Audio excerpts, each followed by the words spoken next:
He already swung his huge wooden hammer. A lump rose in my throat, but then Alex took a step forward and covered me with himself. No, you don't have to. A second later, I heard a piercing scream. Hey Paula, I dare you to hit on that guy who wanted to meet you so much. I suddenly heard from my friend in a tarantula costume. Today was the Halloween ball at her school. And today was also my 18th birthday. Hooray! I was finally all grown up. Everyone congratulated me today, even the kids from the lower grades. But this new Alex, he just looked like he was about 12 years old and he transferred to her school just a couple of weeks ago. Alex looked very shy, but almost every day he tried to start a conversation with me. I used to ignore him, but I went straight to him. I could hit on a 12-year-old boy. I wanted to show off in front of my friends. I went up to the kid. He was in a soldier costume from the Squid Game and started making eyes at him. You should have seen how he perked up. My friends, meanwhile, were watching the whole scene and giggling, but suddenly the slow dance started playing. I was confused for a second, but I quickly pulled myself together. Well, kid, you're in trouble. I invited Alex to dance. He seemed to be just glowing with happiness. I thought he would be more uptight, but at some point he even put his head on my shoulder. Wow, new guy. While we were dancing, I decided to ask him more about everything, because I didn't really know anything, and suddenly it turned out that Alex was also adopted. Well, few people at school knew that I was adopted when I was about 6. My friends seemed to have noticed this hitch. I immediately remembered our deal again. Let's go to the closet, I told Alex. We'll dance there. Alex seemed a little tense but agreed. We calmly walked into the closet right in front of my classmates' noses, and I was just elated. Yes, I can hit on anyone at this party. They thought I'd back out of a promise.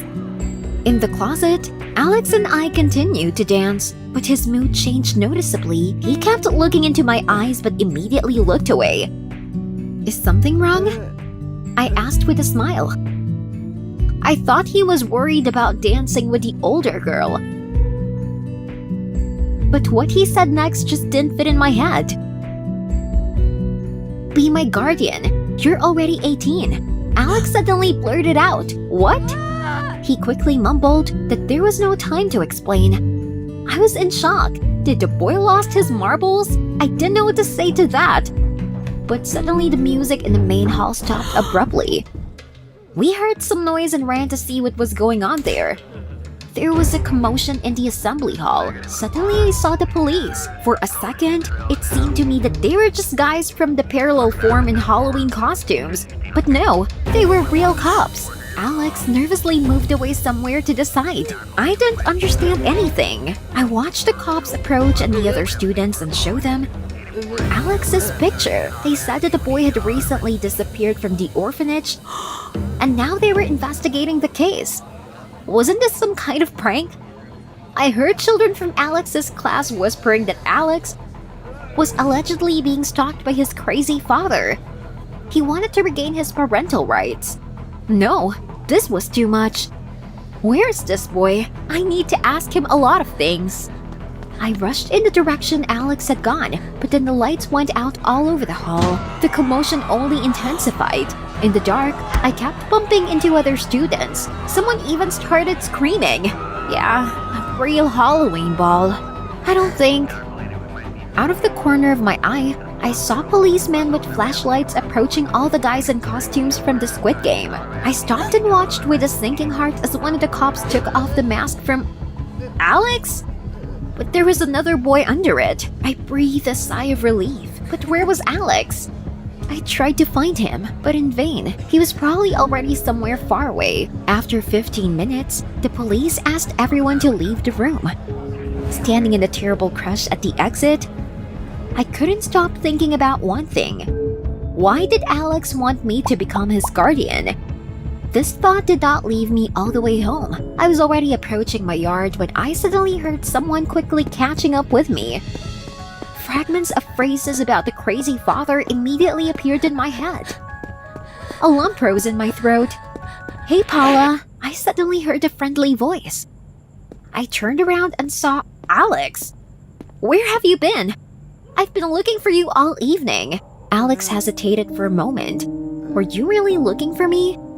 he suddenly asked. I nodded impatiently. "I need to tell you something." Alex looked me straight in the eye. It was obvious that it was difficult for him to cope with excitement. For a second, it seemed to me that he would now confess his love to me. But Alex said something much more shocking. "Actually, we are siblings." I had spent all my money on a bribe in an orphanage to find out. I couldn't believe my ears. Yes, I knew for a long time that I was adopted. But was this boy my own brother? It just didn't fit in my head. But I immediately caught myself thinking that we even looked alike. Alex meanwhile continued. He told me that a month ago, his foster mother died and bequeathed him a good inheritance. But his crazy father found out about it. Our crazy father, to be precise. Alex corrected himself. Meanwhile, I couldn't believe that all this was happening for real. As soon as the father found out about the large inheritance, he immediately decided to restore his parental rights in order to get it. At first, his attempts were quite innocent. He came to Alex in the orphanage and even brought some gifts. But Alex didn't fall for it. And then this madman finally went crazy. He decided to forcibly return his parental rights by all means. Alex was forced to flee from the orphanage, but his father found him and was now following him. I wanted you to become my guardian, because I have no one else left at all. Alex looked away. I didn't know what to say to him. I was all over the place. But why didn't you say right away? That was all I could barely bring myself to say. Of course, I wouldn't leave my brother in trouble, but I didn't have time to finish the sentence. Suddenly, a silhouette jumped out at us from behind the bushes near my house with a wild scream. "Scum!" he yelled. "Dad!" Alex only whispered in confusion in response.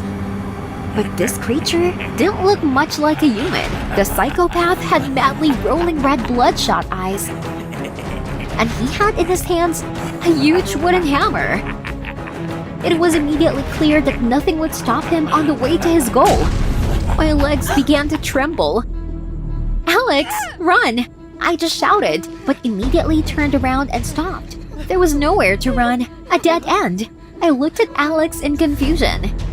Yeah, that's not how I imagined meeting my biological father.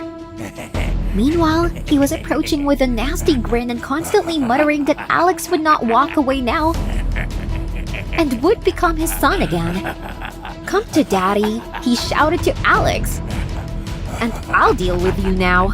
The madman looked in my direction. My vision went dark. "Alex, I think I'm blacking out." My brother looked at me for a second and then took a step forward and covered me with himself.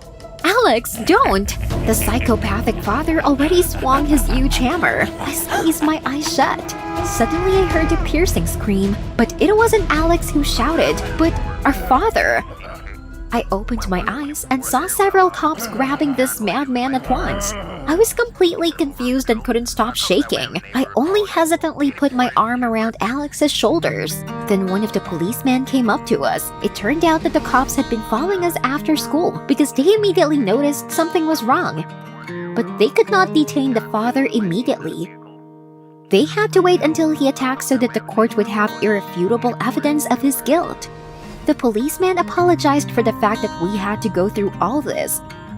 Now our father was no longer a threat to anyone. When our crazy father was taken away, Alex looked at me and muttered, "Thank you. Thank you for that," I whispered back. It took me a while to come to my senses after the events of that day, and often saw a hand with a huge wooden hammer in nightmares. But soon, everything got better. One sunny Saturday morning, as usual, I went down to the kitchen to have breakfast. "Mom, Dad, good morning," I greeted as usual. Yes, I know they are adoptive, but they are the best parents in the whole world. At least because, after all this, they adopted Alex too. "Good morning to you too, little brother," I said cheerfully to him.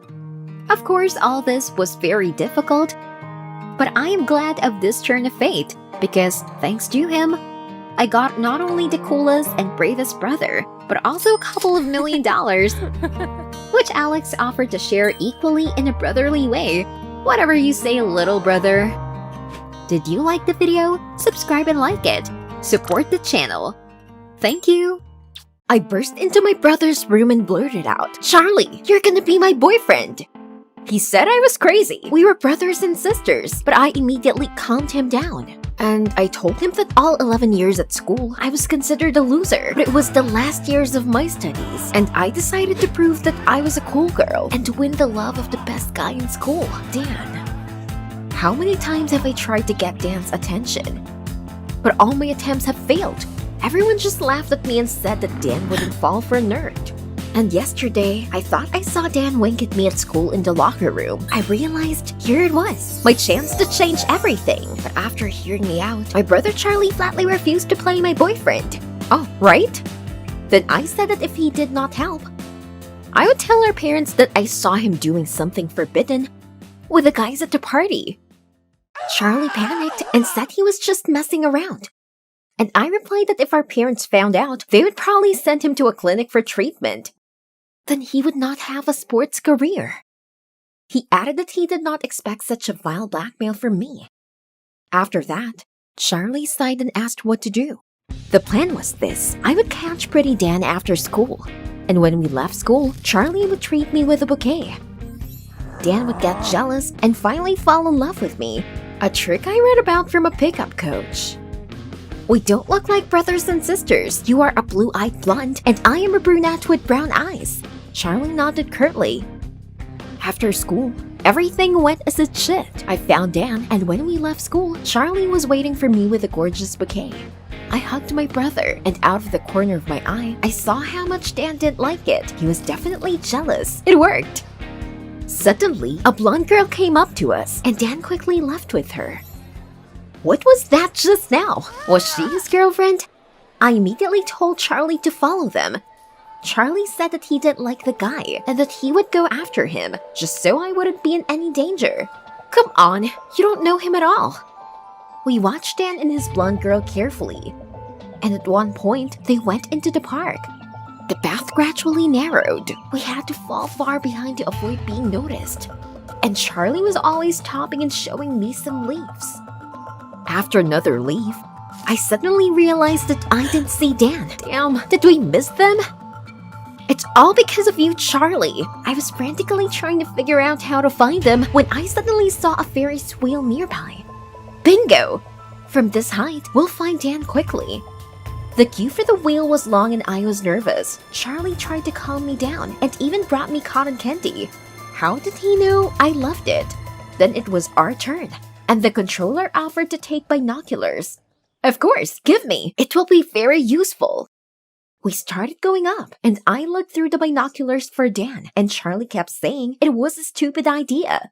And then I finally saw Dan on one of the benches. He was having a nice chat with a blonde. We just need to go down there and eavesdrop on their conversation, but the wheel was moving so slowly. Suddenly, we rocked, and for a second, Charlie and I were so close that our lips almost touched. And for the first time, I saw his deep blue eyes so close. Wow. But I immediately pulled away from him. There was an awkward silence in the air. When we finally got down, I noticed that Charlie looked sad. I pretended that nothing had happened and said that we needed to get to Dan faster. I hoped he was still sitting on that bench. We made our way to them and crouched in the bushes behind them, where we could hear the conversation clearly. At first, they were talking about all sorts of nonsense, but suddenly my name was mentioned in the conversation. I was glad that Dan was thinking of me. But he only laughed at this masquerade with flowers. He didn't believe Charlie was my boyfriend. I was annoyed that my plan had failed. And then Charlie began to pull me aside. Charlie, what's this for? Looking down, I noticed a snake near my leg. Charlie caught himself and threw it back with a branch, but Dan had already got up from the bench and was walking towards the bushes. He heard my cry. Charlie suddenly howled like a huge dog. Dan immediately recoiled, and he and the blonde hurried away. Thank you, Charlie. As soon as we got home, I locked myself in my room and spent half the night coming up with a new plan. But I kept thinking about the moment on the wheel. I couldn't think of anything but Charlie's deep blue eyes. We almost kissed. And then I got an idea. We could kiss in front of Dan. A fake kiss, of course. I went out to breakfast and, as if nothing had happened, told Charlie about it. He almost choked and refused to participate. But I immediately reminded him that there was something I could tell our parents. Charlie and I arrived at school earlier and were standing in the school parking lot on purpose. I was worried and kept looking over my shoulder to make sure I didn't miss Dan. And now, at last, he arrived. I wrapped my arms around Charlie's neck and wanted to turn my back on Dan so he wouldn't notice our fake kiss. But Charlie suddenly kissed me for real. Charlie, what are you doing? I tried to pull away, and then I noticed over my shoulder that Dan was walking toward me. Ignoring Charlie and her kiss, Dan took my hand and invited me to the party. Oh my god! Did it really work? And then Charlie suddenly said that I wasn't going anywhere. No, I said. I'm coming to this party! Then Dan and Charlie exchanged an unfriendly look, after which Dan nodded and left. I immediately snapped at Charlie. What are you doing? Why did you really kiss me? Charlie deadpanned that he just wanted to help. Then make things realistic. Then I thanked Charlie coldly and told him that his help was no longer needed. I turned around and went home. The party was already today, and I needed a cool look. As I picked up my dresses, I banished the thought that my first kiss in life had happened to my brother. And then Charlie came into the room. He was about to say something, but when he saw me, he stopped in mid-sentence, and then he said with a delight that I was stunning. I felt myself blush, turned away, and firmly stated that I was in a hurry, and quickly left. I was looking forward to a great evening with Dan, but he immediately disappeared somewhere, and I was left alone. Everyone was having fun, and I was very lonely. I thought Charlie would support me now, but I stopped myself. At that moment, Dan came up and said that he had a surprise. Before I could answer, Dan pulled me along. Everyone parted, and then I was standing in the center of the room. Dan asked me to close my eyes, and suddenly something nasty was poured on my head. I looked up and there was a bucket of slop hanging from the ceiling. Everyone burst out laughing. Dan, why are you doing this? At that moment, he threw a glass of juice at me and said that no one liked such crazy nerds, much less him. Then Dan added that I was trying to make him jealous by kissing my brother. He was onto us from the start. Boo! The cheerleaders immediately boomed. You're just a jerk and she's the best girl on earth. I heard a familiar voice. Charlie? But what was he doing here? Charlie said quietly that he didn't like Dan right away.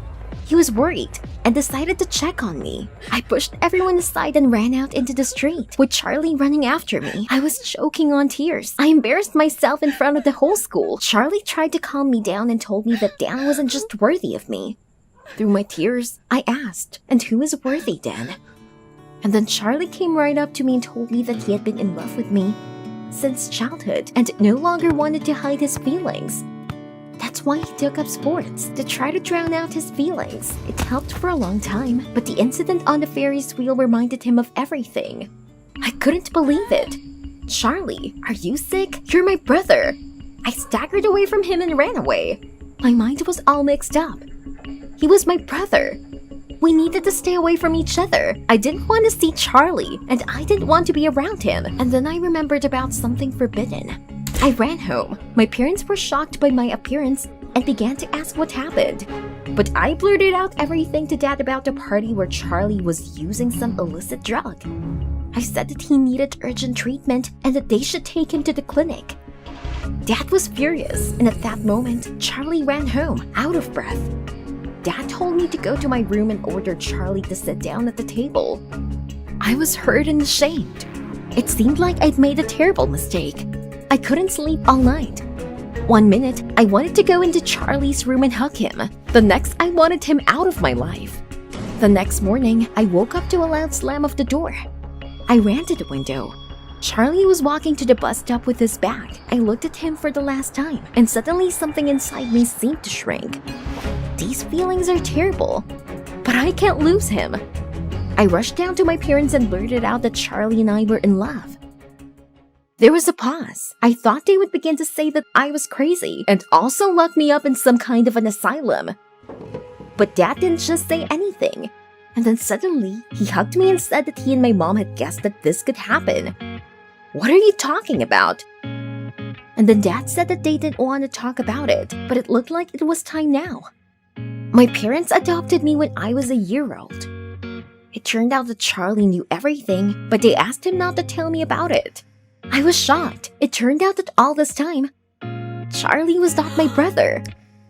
But then it dawned on me that this meant that Charlie and I could be together after all. Hooray! I immediately ran out of the house. My parents shouted after me that I would not make it. The bus was about to leave, but I didn't care. For the first time in a long time, I was happy. While I was chasing that vile Dan, my true love was so close. A bus stop was around the corner, and I saw Charlie on the bus. I started to scream, and then Charlie noticed me. He ran out of the bus as fast as he could, and I immediately threw my arms around his neck. We're not siblings. I know, he didn't want to tell you, so as not to hurt you. Charlie gave me a big hug, but the bus gave the signal to leave. Charlie opened his arms. Please don't go away. After all, now we will be together. Despite my tears, Charlie got on the bus. I was amazed.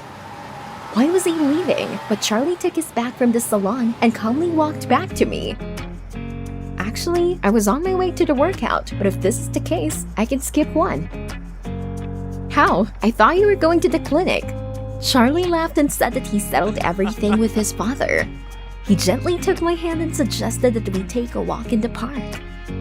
And I said I wouldn't mind another ride on the Ferris wheel.